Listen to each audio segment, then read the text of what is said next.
दुख को हरने वाले खाटू श्याम बाबा। जय श्री श्याम। दोस्तों, एक समय की बात है जब शिकार की धरती पर घने जंगलों के बीच एक छोटा सा गांव बसा हुआ था, जहां के निवासी कठोर परिश्रम और आस्था के बल पर जीवन यापन करते थे। मगर विपत्तियां उनके पीछे पड़ी रहती थीं और हर ओर दुख का साया मंडराता रहता था, क्योंकि सूखे की मार ने फसलें नष्ट कर दी थीं, बीमारियां घर घर पहुंच गई थीं तथा धन की कमी ने सबको हताश कर दिया था। फिर भी उस गांव में एक गरीब किसान रहता था जिसका नाम था गोपाल दास, जो अपनी बूढ़ी माँ और छोटे भाई के साथ मिलकर खेतों में दिन रात मेहनत करता था। मगर भाग्य ने उसके साथ ऐसा छल किया कि एक भयंकर तूफान ने उसके सारे खेत तबाह कर दिए और उसकी माँ की बीमारी ने उसे और भी गहरे दुख के सागर में डुबो दिया। गोपाल दास जब रात को थक कर चूर हो जाता तो आकाश की ओर ताकता और मन ही मन प्रार्थना करता कि हे भगवान, यदि कोई दुख हरने वाला है तो मुझे दर्शन दो, क्योंकि मेरी पीड़ा इतनी गहन हो चुकी है कि अब जीने की इच्छा ही समाप्त प्राय हो गई है।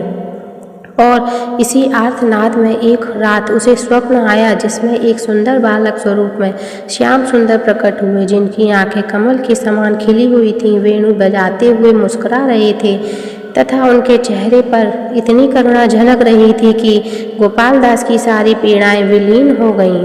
उस स्वप्न में श्याम ने कहा, गोपाल दास, तू दुखी न हो, मैं खाटू का श्याम हूँ, जो भक्तों के सारे कष्ट हर लेता हूँ। तू मेरे मंदिर में आना और अपनी मनोकामना कहना, क्योंकि मेरी कृपा से तेरा जीवन प्रकाशमय हो जाएगा। फिर गोपाल दास की नींद टूटी तो उसके मन में अजीब सी शांति छा गई और वह सुबह होते ही अपनी माँ को बताया कि हे माँ, मुझे खाटू श्याम बाबा के दर्शन करने राजस्थान जाना है, क्योंकि उन्होंने स्वप्न में बुलाया है और उनकी लीला से हमारा दुख दूर होगा। गोपाल दास ने अपना संकल्प लिया तो गांव के कुछ अन्य दुखी लोग भी उसके पीछे हो लिए, क्योंकि खाटू श्याम बाबा के नाम की महिमा चारों ओर फैल चुकी थी कि वे दुखदायक जीवन को सुखमय बनाने वाले हैं और जो भक्त उनके चरणों में पहुंच जाता है उसकी हर मनोकामना पूर्ण हो जाती है। इस प्रकार एक छोटा सा जत्था बन गया, जिसमें गोपाल दास, उसका भाई, दो विधवाएं तथा एक बुजुर्ग जो आंखों की ज्योति खो चुका था, सब मिलकर पैदल यात्रा पर निकल पड़े, क्योंकि उनके पास यात्रा का कोई साधन न था। मगर रास्ते भर वे भजन गाते जाते, श्याम बाबा मोरे आंधी न जागे, दुख दारिद्र्य सब हर लें, जपे नाम तुम्हारा। और यह भजन इतना मधुर था कि जंगलों के पशु पक्षी भी उनके साथ चलने लगे, मानो श्याम की कृपा उन्हें मार्गदर्शन दे रही हो।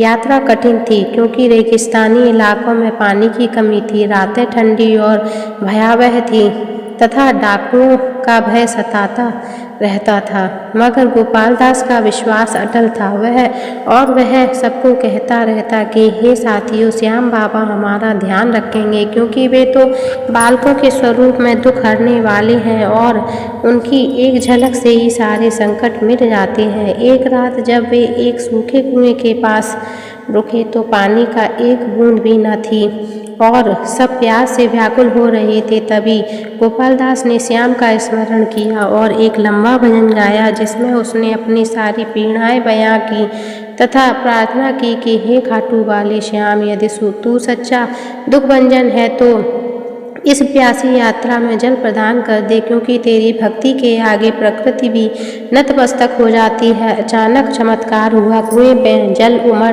पड़ा, ठंडा और मीठा, जो सबने पिया और आश्चर्य से भर गए यह देखकर कि श्याम बाबा ने उनकी पुकार सुनी। कई दिनों की कठिन यात्रा के बाद वे खाटू धाम पहुँचे, जहाँ हरे भरे मैदानों में श्याम का भव्य मंदिर खड़ा था, जिसके शिखर पर ध्वज लहरा रहे थे, घंटियों की ध्वनि गूंज रही थी तथा भक्तों का समुद्र उमड़ रहा था। गोपाल दास का हृदय आनंद से भर गया जब उसने श्याम बाबा की मूर्ति देखी, जो मोर पंख शिरोभूषित पीताम्बर धारण किए कमलासन पर विराजमान थी, और उनकी मुस्कान इतनी मोहक थी कि दुखी हृदय भी शांत हो जाते थे। मंदिर में प्रवेश करते ही गोपाल दास ने घुटनों पर गिरकर प्रार्थना की, हे श्याम बाबा, मैं तेरा दास हूँ, मेरी भी माँ बीमार है, खेत बर्बाद है, परिवार भूखा है, तू दुख हरने वाला है, इसलिए कृपा कर मेरे जीवन को सुखी बना दे, क्योंकि तेरी लीला अनगढ़ है और भक्तों पर तेरी दया हमेशा बरसती रहती है। तभी मंदिर के पुजारी ने आकर कहा कि